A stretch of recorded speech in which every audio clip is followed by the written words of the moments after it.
Hello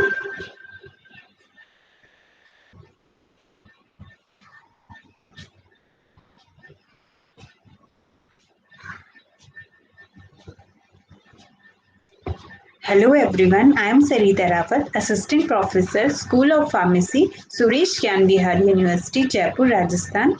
Today we'll start our next lecture of pharmaceutical microbiology. Today's topic is disinfectants. So, learning objective of today's lecture is first we'll start with some basic terminology, then introduction of disinfectants, classification of disinfectant, mode of action of disinfectant, and factor affecting disinfectant. Now, learning outcomes of today's lecture is upon completion of this lecture, you are able to know about the basic introduction about disinfectant, classification of disinfectant, mode of action of disinfectant, and factor that affect the disinfectant actions. So, before starting the lecture, you have to know about the basic terminology that are used in our disinfectants and in your further lectures also. So, the first term is sepsis. So, sepsis is basically bacterial contamination. Then we have asepsis. Asepsis is absence of significant contamination. Then we have antisepsis. Antisepsis is the chemical destruction of vegetative pathogens on living tissue. Then we have sanitization. Sanitization is lowering microbial count on the eating and drinking utensils for the safe label. Now, the next term is bactericidal. Bactericidal is the chemical agent that are capable of killing bacteria. Then virucidal. Virucidal is the chemical or agent that are capable of killing virus. Then we have fungicidal. So fungicidal is the chemical agent that are capable of killing fungi. Then we have sporocidal. Sporocidal are the chemical agent that are capable of killing spores. Now the next term is bacteriostatics. So bacteriostatics are the chemical agent that inhibit the growth of bacteria but not necessarily kill them. Only they inhibit the bacteria and stop their growth, but they do not kill them properly. Now, coming to the basic part of disinfectant. So, we'll start from the introduction. So, disinfectants is or disinfection is the process of destruction or removal of microorganisms and reducing them to the level not to harm to the health.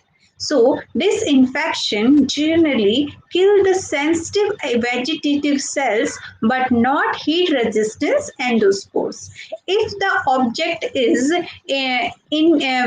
inanimate or lifeless, such as working areas, dishes, benches, etc., the chemical agent is known as disinfectant. So only they whatever we are used to clean our household areas or our working areas, our dishes, so that agent is called disinfectant. They just clean out the vegetative cells from the surface.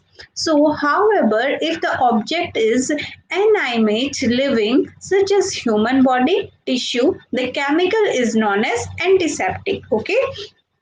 Now, disinfectant are usually bactericidal, but occasionally they are bacteriostatic. So, mostly the disinfectants are bactericidal in nature, but sometimes they play a role of bacteriostatics also. Now, what are the ideal characteristics of disinfectant? So, the basic ideal characteristics of disinfectant we have, it should be broad spectrum. So, they have to kill all the kind of bacteria like positive, negative. So, they have a broad spectrum they have broad spectrum activity and then non-toxic. So, they should be non-toxic to human. Then they have fast acting so that the result will be very quick. They have to be odorless, they have to be surface compatibility, they have to be economical, so every person can use them, they have to be easy to use, so then the processor is very easy to use by everyone. Then they have soluble and miscapability. Okay, then they have not affected by the physical factor like heat, cold, and various other things. Then stable, they have a stable on storage, they do not have to change their properties while we are storing them.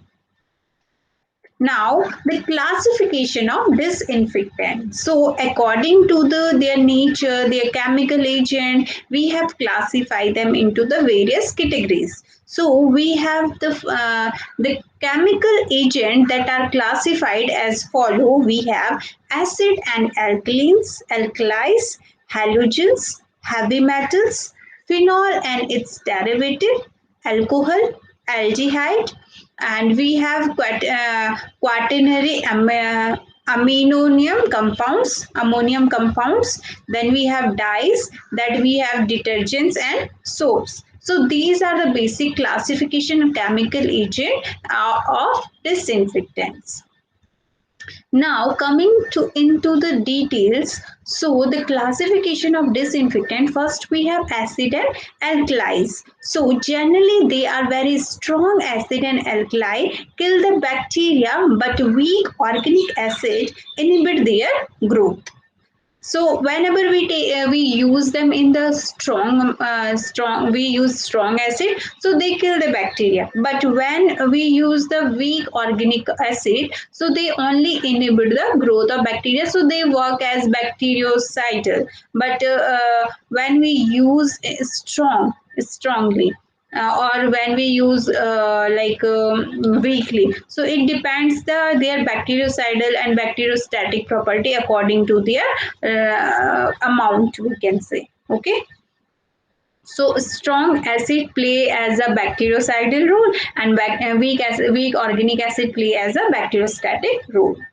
So both are useful because of corrosive nature. For acid phenol, for acid propensile to the hydrogen ion concentration of the solution. So, for example, strong acid are HCl, H3PO4, like this, and then weak acid we have C6H5COOH and CH3COOH. For alkalines, we have dependent on the dissolution and the release of hydroxyl ions in solution. Okay, for acid, we just see the hydrogen ion concentration in the solution, and for alkalines, we see the hydroxyl ions in the solution. Now, the second category is halogens. So, halogens are chlorine, fluorine, bromine, and iodine in the free state, as well as their compound strongly as a germicidal. So, they kill the germ. Then their mode of action of chlorine, when we see the mode of action, so it is available in organic, inorganic, and gaseous form. It is mainly used in the municipal water, and its action is due to the formation of hydrochlorous acid when chlorine react with the water. So that chlorination mechanism happen. So pH become 4, or oxygen related in this reaction acts on the cellular constituent of their microbes. So as you can see in the in below, that this is the whole mechanism of the mode of action of chlorine. So basically we use this in the municipal water that are supplied at the households to clean the water, so that we have to maintain the pH 4. Then the heavy metals. So heavy metals are the most widely used. Heavy metals are mercury, silver, and copper. Heavy metals in their compound act as multimicrobial by combining with the cellular protein. So high concentration of salt of heavy metals like mercury, copper, silver coagulates cytoplasmic proteins, which resulting in the damage or death of the cell. So this is the basic mechanism of heavy metals, how they eradicate the bacteria around us. And below we have a table of compound of heavy metal and their application. So when we see the heavy metal mercury, so it has a compound, inorganic compound, mercury chloride, mercurous chloride, mercuric oxide, and ammoniated mercury. Then it is the application is it act as a bactericidal, bacteriostatics, and used in ointment as a antiseptic. Okay, and when we talk about the mercury organic compound, so it has merthiolate, metafin, and mercurochromide. Okay, so it has a bactericidal or bacteriostatic, fungicidal use as an antiseptic on the cutaneous or mucous surface. Then we have silver. So the compound is silver nitrate, that is in organic colloidal preparation. So it acts as a bactericidal and antiseptic bactericidal. And then we have a copper. So the compound of copper is copper sulfate, and it has a fungicide in the garden spray used to prevent the algal growth in the lakes and swimming pools. So we can use copper for the like watery areas, ponds. Then the next is phenol and its derivative. So phenol is the chief product that is obtained by the distillation of the coal tar, and phenol or carbolic acid was used by Lister in the 1867. So phenol 1% has bactericidal action. So many derivatives of phenol are more effective and less costly, like then fourth one we have chloroxyl, then we have phentichloride, then we have tetraclostane, and we have O-phenol also. So O-phenol is one of the widely used phenolic derivatives in the combination of compound with this class has this class has the result in the product was good disinfectant as well as detergents properties. So this is used as the detergents. Okay, O-phenol is mostly used as a detergents. Now the alcohol have fairly rapid alcohol have fairly rapid bactericidal action against vegetative bacteria when diluted to the concentration of 60 to 70 volume by volume with water, and ethanol 60 to 70 volume by volume, and isopropanol 50 to 60% are used as a skin disinfectant, while methanol vapor has been used as a fungicide. Okay, so the higher alcohol, propanol, butanol, amyl, etc., are also used as a germicide, and then ethanol alcohol. So alcohol are used as a preservative in some vaccines also. As you can see, this is the basic structure of methanol, ethanol, and isopropanol. Now, the next category is aldehyde. So, aldehyde formaldehyde is the main aldehyde used for disinfection. Formaldehyde is the solution is useful for the sterilization of certain instruments, and it is effective as a gas or aqueous solution which contains 34 to 38 weight by weight of formaldehyde.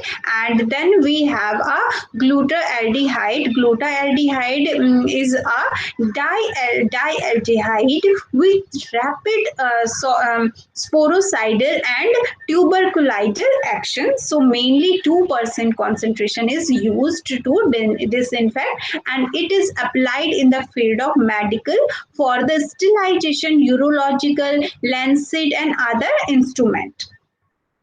Now, the next one is we have quaternary ammonium compound. So quaternary ammonium compound are widely used for the control of microorganisms on the floor, wall, nursing homes, and other public places. So we can say we just use it in the hospitals and in the clean areas, and they are also used as skin antiseptic and as a sanitizing agent in dairy, eggs, and fishing industries. For example, citramide, citral paridium, and chloride benzyl column chloride. Okay, so next we have a dyes. So a number of dyes have been used to inhibit the bacteria growth. So basic dyes are more effective bactericides than the acidic dyes. So for more for the stronger action, we have to use the basic dye. Like for example, we have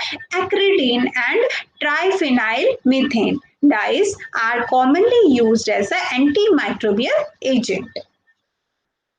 Now, the next we have detergents and soap. So these we use in our day-to-day life. So they are widely used as a surface active agent, wetting agent, and emulsifiers. So they are classified into four main groups such as anionic, cationic, non-ionic, and amorphic. Okay, so the most important antibacterial agent are cationic surface active agent. For example, catramide, and we have chloride, etc., benzyl cholium chloride, and then soaps and sodium lauryl sulfate are anionic compound. So soaps are prepared from saturated fatty acids, are most effective against gram-negative bacilli, while those prepared from unsaturated acid have greater action against gram-positive bacteria. So non-ionic detergents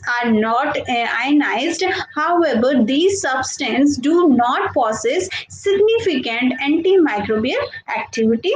Amorphic compounds have the detergent properties of anionic surfactants combined with the disinfectant properties of cationic surfactants. For example, we have TAGO compounds. Now, coming to the mode of action of disinfectant, how they work, how they clean the surface, how they kill the bacteria from the surface. So, the first we have categorized them: alteration of the membrane permeability, damage to the protein, rupture of the cell membrane, damage to the nucleic acid, and interference with the metabolic pathway of the bacteria. So while we talk about the factor affecting the disinfectant, what are the various factors that affect the disinfectant activity? So the concentration of disinfectant, temperature, time of the content, time of the contact, then pH of the environment, surface tension, formulation of the disinfectant, chemical structure of disinfectant, type and number of microorganisms present in the area, then interfering substance in the environment, then protonations and synergism and antagonists of the disinfectant. So these factors are play very vital role of action of the disinfectant. So while coming to the one by one, so when we talk about the concentration of disinfectant, so the lethal effect of bacterial population is increased by increasing the concentration of disinfectant. However, the effectiveness is generally related to the concentration exponentially, not linearly. Okay, so there is optimum concentration of phenol at 1%. Beyond the concentration, the disinfecting effectiveness become very less. The dilution coefficient has been calculated, can be calculated by the following equation: n is equal to log T2 or log T1 upon log C2 or log C1. Okay, so where n is the concentration exponent or dilution coefficient for the disinfectant, and T is the death time with the disinfectant concentration C1, and T2 is the death time with disinfectant concentration C2. Okay. So the next parameter that affect the action of disinfectant is temperature. Okay, so the lethal effect on the bacterial population can be increased by increasing the temperature. The effect of temperature on bactericidal activity may be expressed quantitatively by means of a temperature coefficient. So the temperature coefficient per degree raise in the temperature is denoted by delta, whereas as per 100 degrees centigrade raise in the temperature is expressed by delta 10 or Q10 values. So thus we have categorized the particular formula for them: time required to kill at T0 centigrade or time required to kill at T100 degrees Celsius. So that value for Q10 for phenol is 4, which means that over the 100 degree range used to determine the Q10, the activity will be increased by the factor 4. Now, time of the contact. So, surfactant time of the contact must be allotted for the disinfectant to exert in its action. And then pH of the environment. A change of pH during the disinfection process can affect the range of the growth of inoculation. So a pH of 6 to 8 is optimal for the growth of many bacteria, and the rate of growth declines on either side of the range, and phenolic and acetic antimicrobial agent usually have greater affinity in the acidic condition. So acridine dyes are quaternary ammonium compound that are usually more active in the alkaline than in the acidic solution. So empomorphic antimicrobial TAGO compound have optimum activity at widely defining pH values. Okay, so they have a different pH values. Now, chemical structure of disinfectant. So, chemical structure of compound affect the disinfectant activity. How? So, substitution of an alkyl chain up to 6 carbon in the length in para positions to phenolic OH group increase the activity, but greater than 6 carbon in length decrease water solubility and disinfectant activity. So generally halogenations increase the antibacterial activity of phenol, but nitrations increase the antibacterial activity and systemic toxicity also.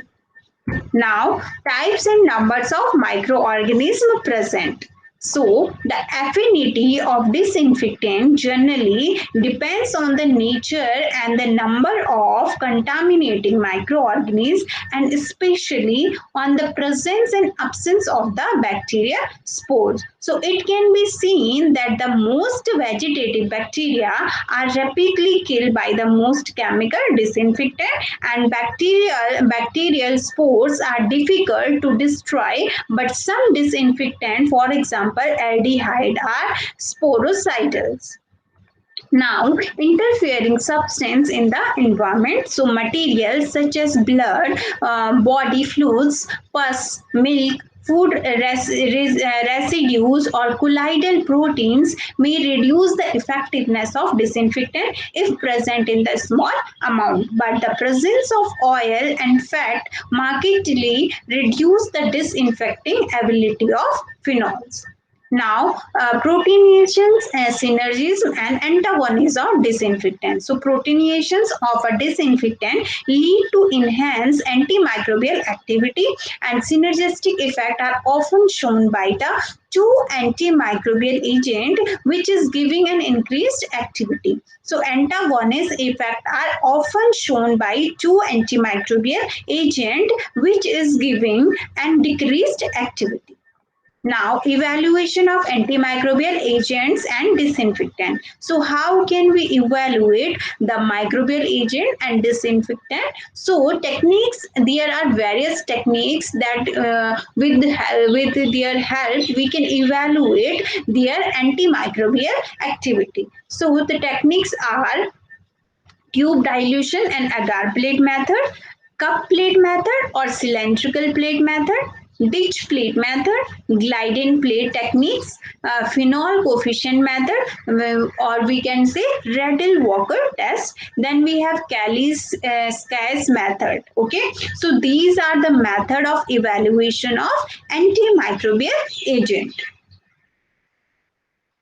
So the first method we have is tube dilution and agar plate method. So in this, the chemical agent is incorporated into nutrient broth or agar medium and incoagulated with the test microorganism. So these tubes are incubated at 300 to 350 degrees Celsius for 2 to 3 days, and then the result in the form of turbidity or colonies are observed. The result are recorded, and then the activity of the given disinfectant is compared. So as you can see in this picture, this is the tube dilation and agar plate method.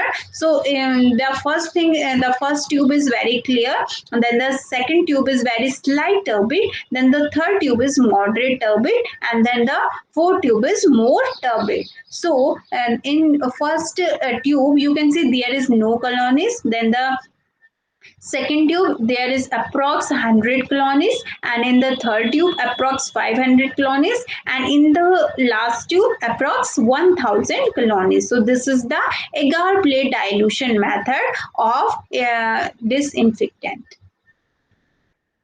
Now we have filter plate or cup plate or cylindrical plate method. So in this method, the nutrient agar is melted, cooled, and suitably poured into the petri dish. Spread 0.2 ml of known concentration of inoculum on the surface of the solidified agar. Separate plate technique, spread plate technique. So cups are carvettes are made by using a style borer, and now 0.2 ml of the drug is poured into the cup of agar plate and then incubated at 37 degrees Celsius for 24 hours. And if the drug has any antibacterial effect, so it will show the zone of inhibition. So as you can see, this is the stair border, and this is the play, and this is the petri dish. So LME stock photos, this is the LME stock photo, and then you can see the cup plate or cylindrical plate method. So this is the zone of inhibition, so you can easily see it.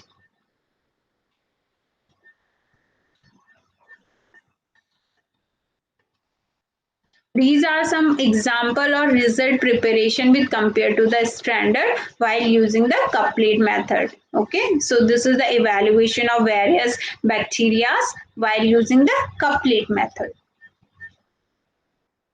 Now the third method we have is ditch plate method. So in ditch plate method, the nutrient agar is melted, cooled, and suitably poured into the petri dish, and the solidified media is cut with a sterilized plate to make a ditch. And the drug is poured very carefully into the ditch, and various microorganisms are stuck on the side of the ditch, and this method is used to find out the potency of the drug against various microorganisms by the means of inhibition of the growth of strict area. So this is the ditch plate method, as you can see in the picture.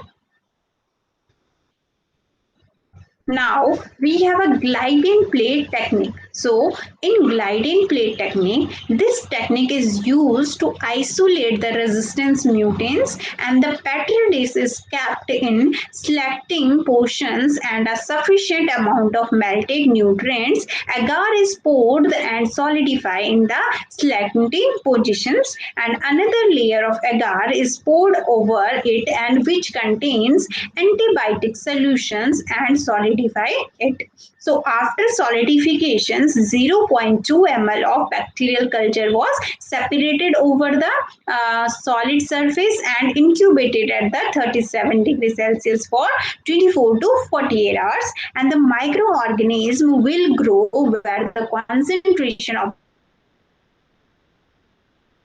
So the antibiotics get diluted on the lower layer, and the gradient of the concentration will be produced, and thus the resistance mutant can be isolated. So this is the glide and plate technique. So we have slended, and then we preparation of glide and plate, and details of the method described in the test already we have described it. So this is the agar plus antibiotic, and this is the agar, as you can see. Next method is phenol coefficient method, and we also called it Riddle-Walker test. So phenol coefficient test is suitable for testing disinfectant miscible with water, and which extend their antimicrobial action in manner similar to the phenol. So, test organs Salmonella typhi, S. typhi, or S. aureus, they are the standard disinfectant. We use phenol as a standard disinfectant. Okay, so different dilution of the test disinfectant phenol are prepared, and 5 ml of each dilution is inoculated with 0.5 ml broth culture of the organism for 24 hours. So all tube disinfectant plus organism and phenols plus organism are placed in 17.5 water bath.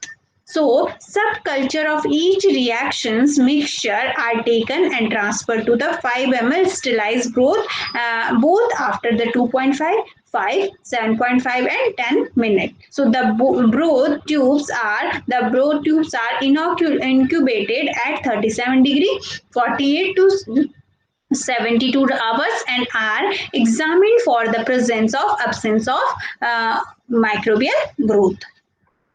Now, this is the determination of Riddle-Walker test. So, if the test disinfectant, the dilution is 1:1000, and the time interval for the subculture in minutes, so you can say 2.5 minutes, then 5, then 7.5, then 10 minutes. So, we can check out the presence of bacteria and the absence of bacteria. So, same with, we compared it with the phenol. So, because phenol is a standard disinfectant. So, plus is the growth of bacteria, and minus is the no growth of bacteria. So while comparing this, we can check out the evaluation of the disinfectant by Riddle-Walker coefficient.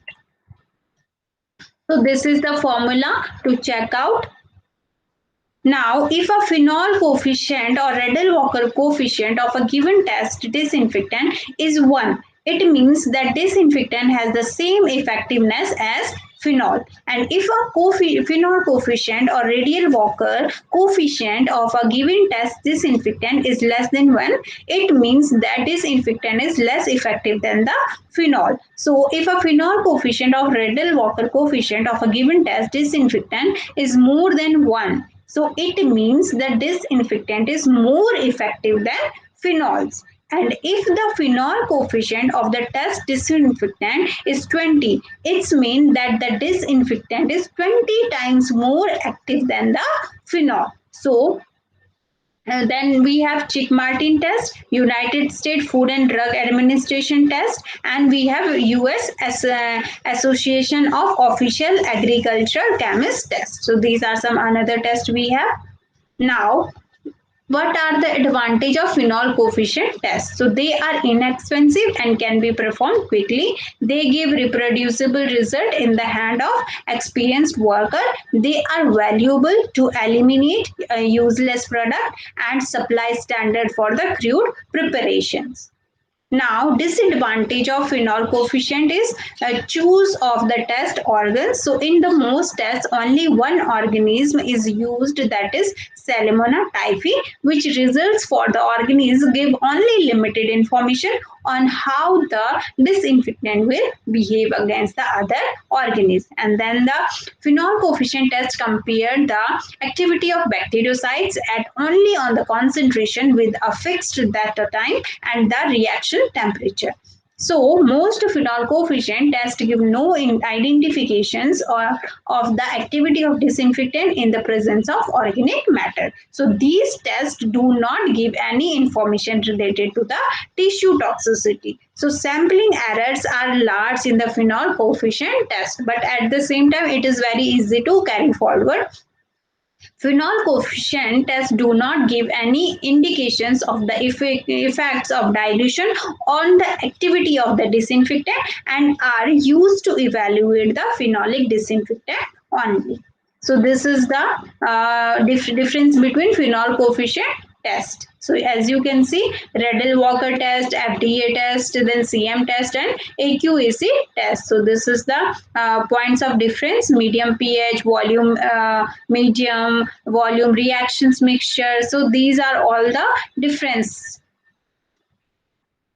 Then we have Kylie's Skis method. So this is a triple challenge test designed to determine concentration of disinfectant that will be effective in the clean and dirty condition, and it was developed in 1969. And it is used for the organism, four organisms: Salmonella aureus, E. coli, P. agarista, and Proteus veligerus. So these successive loads of the bacteria, additions to 0, 10 and 10, 20 minutes, and temperature 20 degrees Celsius, and calibrated pipette for subculture rather than loop, and clean and dirty condition. So assessment kill or not, so no phenol coefficient. So we can check it out by this kind of assessment. So as you can see, we have a bacterial suspension, and this is the disinfectant, clean and dirty. And then 10 ml we have taken, then we have to transfer it, and then we have taken the for 8-minute dilution for 8 minutes, then 18 minutes and 28 minutes. Okay, so this is the whole procedure. Then this is the result. So in the concentration 1, inoculation point count, and then change in the challenge in the number, and then result we have. So good guidelines for the dilution of the preparation to be used for better result. The disadvantage of this test is complicated, and it has modified Kylie's method. So these all are the evaluation and basics about the disinfectant, and why we use disinfectant, what are the various mechanisms of action of disinfectant, how we use, where we use it, and this is all about your disinfectant. Hope you take a good knowledge about this. Now we have concluded some quiz questions regarding this lecture. So the question include: what are the various factors affect disinfectant? How will you evaluate the disinfection process? What factor can influence the effectiveness of the disinfectant and antiseptic? Which test is used for evaluating the effectiveness of disinfectant? How will you evaluate disinfectant process? What are the disinfectant methods? What are the characteristics of a good disinfectant? And what is the disinfectant evaluation? Which is the more powerful disinfectant than phenol? So what is the Redel-Walker method? So we have concluded all these questions, and all these questions answered in your whole lecture. So you can go through the lecture, and definitely you will get all these answers. Now for reference, we have taken Pharmaceutical Microbiology, Blackwell Scientific Publications by Oxford. So you can check this book surely. Then we have Microbiology third edition, VC Brown publishes, Oxford. So you can also check this out. Then we have Pharmaceutical Microbiology by Dr. N.K. Jain. You can go through this books also for the detailed knowledge about the pharmaceutical microbiology, disinfectant, their use. Then we have taken some of the informations from slides here, microbiology. You can definitely check their informations there. And this is all about your disinfectant. Thank you for kindly listening to me, and thank you for today's lecture.